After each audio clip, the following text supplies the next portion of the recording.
अस्सलाम वालेकुम my YouTube family. उम्मीद करती हूँ सब खैर खैरियत से होंगे। अल्लाह पाक आपको जहाँ भी रखे खुश आबाद रखे। अच्छा, हमारी सुबह का आगाज़ हो चुका था, तकरीबन 12 बजे का टाइम था और मेरी छोटी सिस्टर जो बैंक में जॉब करती है वो बना रही थी आज नाश्ता।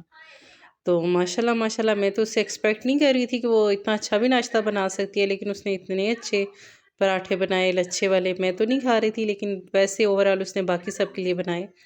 बहुत ही अच्छे पराठे बना रही थी और वो मुझे दिखा भी रही थी कि ये मैं पराठा बना रही हूँ। क्लोज़ से देखो, ये उसने बहुत ही प्यारा लच्छेदार पराठा बनाया, साथ में ऑमलेट बनाया। ये मैंने कम घी में फ्राई किया था, वो साथ में और बाकी सब के लिए था। और ये मेरी छोटी सी डाइटिंग वाली रोटी थी, खुश्क रोटी मैंने छोटी सी अपने लिए बनाई थी। खैर, नाश्ता वगैरह तो हमारा हो गया था।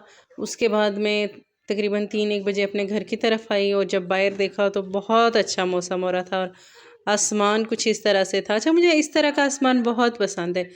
इसको देख के ना बड़ा बंदे को अच्छा फ़ील होता है ना, मतलब ठंडक सी महसूस होती है दिल को। कुछ बादल, कुछ नीला नीला आसमान, बहुत अच्छा लगता है। और मैं अपने घर की तरफ जा रही थी, जाते जाते फिर मेरा प्रोग्राम चेंज हो गया, क्योंकि मेरे भाई की तबीयत ख़राब थी, वो पूरी रात खांसता रहा। तो मैंने उससे कहा कि क्यों ना पहले तुम्हें डॉक्टर के पास लेके जाऊँ। सबसे छोटे वाला जो मेरा भाई है, वो है भी छोटा लाडला है और कमज़ोर भी काफ़ी है। तो फिर मैं उसको फ़ोर्स करके ही लेके गई डॉक्टर के पास। तो जब रास्ते में खैर काफ़ी गपशप भी होती रही बच्चों के साथ भी। उसका दोस्त भी एक उसके साथ ही था, तो बच्चे काफ़ी हंस खेल रहे थे, उस दोनों के साथ खुश किए हुए थे। फिर हम लोग हॉस्पिटल पहुँचे। ये हमारे एरिया में काफ़ी फेमस हॉस्पिटल है, अहमद मेडिकल। तो वहाँ पे पहुँचे। अच्छा, ये मैंने यहाँ से वीडियो इसलिए बनाई थी कि यहाँ पे तकरीबन कौन सा डॉक्टर ऐसा है जो नहीं बैठता। हर तरह का बैठता है डॉक्टर स्पेशलिस्ट। लेकिन आज संडे था और आज स्पेशलिस्ट तो कोई नहीं था, लेकिन बाकी होते हैं, इमरजेंसी में डॉक्टर बैठते हैं। तो मैं इसे इमरजेंसी में ही लेके गई थी कि क्यों ना चलो इमरजेंसी से इसका वक्ती ट्रीटमेंट करवा लेती हूँ, क्योंकि उसकी रात को तबीयत बहुत ख़राब रही है ना।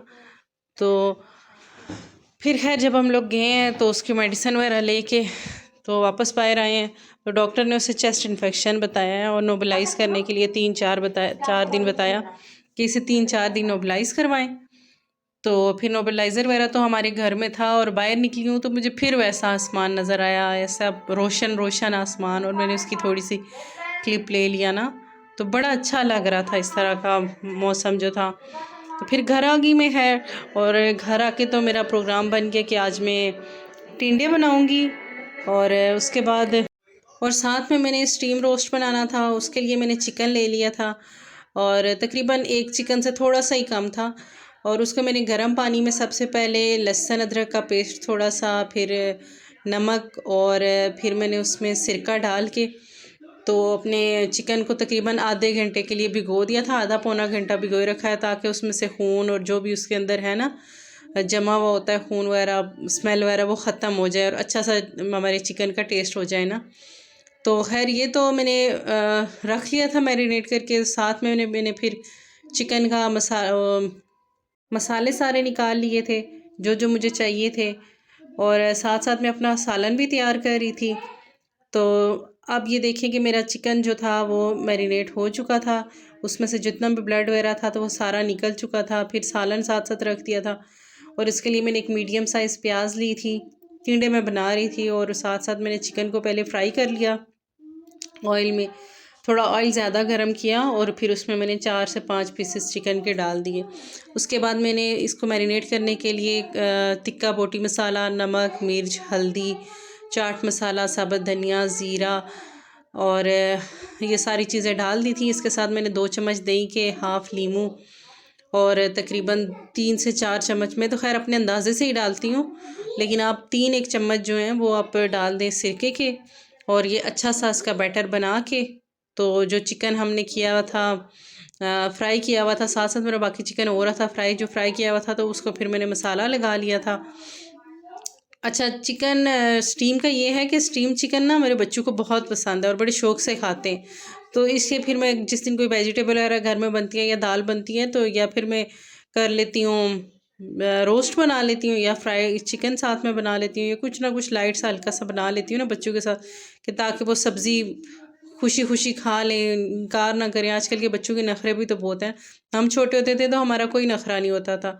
फिर खैर मैंने इसको जब मैरिनेट किया था तो साथ साथ मसाला बनाया था, तो साथ मैंने ज़र्दा कलर भी डाल दिया था और साथ साथ मैं अपनी सब्ज़ी भी बना रही थी। और सब्ज़ी में मैंने सिर्फ़ और सिर्फ नमक, मिर्च, हल्दी और साबुत कुटी मिर्च डाली थी और 1 चम्मच लहसुन का डाला था और 2-3 टमाटर डाल दिए थे। क्योंकि सब्ज़ी में तो बाकी मसाले इतने अच्छे नहीं लगते ना, सब्ज़ी का अपना टेस्ट तो सारा ख़त्म ही हो जाता है। अगर आप बहुत ज़्यादा मसाला ज़्यादा इस्तेमाल करेंगे ना तो आपको वो टेस्ट नहीं आएगा चीज़ का जो जो असल में होता है। फिर मेरा मसाला भुन चुका था और मैंने टिंडे डाल के, तकरीबन हाफ़ केजी टिंडे थे, तो उनको रख दिया था चूल्हे पे। साथ ही मेरे पास बटर पेपर ख़त्म हुआ था, तो मैंने एक अखबार लगा दी अपने स्टीमर के ऊपर और फिर मैंने इस मसाले के चिकन पे कोटिंग करके तो वो सारा चिकन रख दिया था और तकरीबन 1.5 गिलास पानी पतीले में डाल के तो मैंने उसे स्टीम होने के लिए रख दिया था और ऊपर से भी एक कागज़ से ढक दिया था। खैर मेरा खाना तो माशाल्लाह बहुत अच्छा तैयार हुआ था, बहुत बहुत अच्छा। और ये उसकी फ़ाइनल लुक थी। ये मेरा स्टीम चिकन और ये मेरे टिंडे और ये साथ में मैंने सलाद बनाया था। अगर आज की मेरी वीडियो आपको पसंद आई हो तो प्लीज़ लाइक, शेयर, सब्सक्राइब कर दीजिए। इसी के साथ दुआओं में मुझे याद रखिएगा। अल्लाह हाफ़िज़, अपना ख़्याल रखिए।